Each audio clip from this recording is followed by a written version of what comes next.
அலைக்கும்.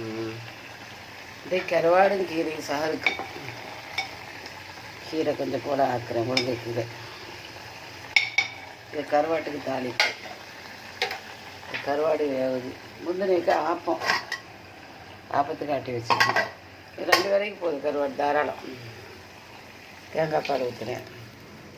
எல்லாம் போட்டு வேக வச்சிட்டேன். மாங்காய், கத்திரிக்காய், தக்காளி பழம் எல்லாம் போட்டு தான் வேக வச்சுக்கிறேன். இறால், கருவாடு, மசாலா, உப்பு தேவையான கொஞ்சமாக உப்பு, தாளிப்பு.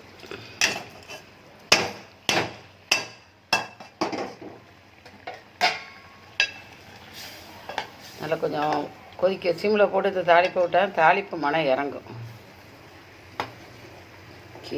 கீரை வந்து ராத்திரியில் திங்கிறேன்னு ராத்திரி கிடையாது, நம்ம திங்கும் போது விடிய காலமாக வீரும். அதனால் தூங்குவோமா செமிச்சிடும், பிரச்சனை இல்லை. இந்த காலத்தில் ஆக்கத்தான் செய்வோம்மா மாதிரிலாம்.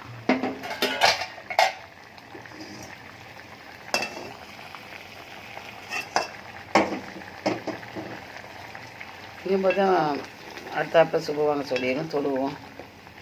அதுக்கு பிறகு சிம்மில் போட்டேன். இது அப்பா ஆட்டி வச்சு கூட இது 3 வேளைக்கு இன்றைக்கி ஓடும். 3 வேளை 4 வேளைக்கு கூட ஓடும்.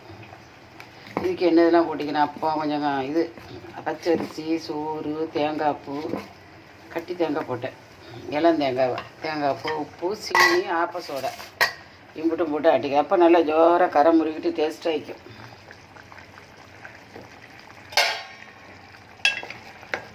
கருவாடு தேங்காய் எண்ணெய் ஊற்றி தாளித்தேன். கொஞ்சம் சிம்மில் கலந்தால் கணிச்சிக்கிட்டு நல்லா வைக்கும். இது முருங்கைக்கீரை ஒரு ஆளுக்கு தாராளம். இது கூட எனக்கு கொஞ்சம் மிஞ்சி கீழே தான் போட்டார் நைட்டில். ஸோ சஹத் டைமில் சின்ன வெங்காயமும் வெட்டிக்கிறேன். பார்த்துட்டு லைக் பண்ணுங்கள், ஷேர் பண்ணுங்கள். கீரைப்பொடி போடையில் கொஞ்சம் காலம் போடுறேன், அப்போ கலர் வந்துடும். அஸ்ஸலாமு அலைக்கும். டீ போட்டு நாம் கஞ்சி வைக்கிற ஏதாவது பழங்களை வெட்டுவேன், காய்கறி எடுத்து வைப்பேன், சரியாக்கும். கீரை கூட கொஞ்சம் கிட்ட எடுத்து வச்சுக்கிறோம் நோம்பு திறக்க. அதுக்கும் சாருக்கும் போதும். அல்ஹம்துலில்லாஹ். ஹலாலான ரிஸ்கே தட்டாமல் தான் எங்களுக்கு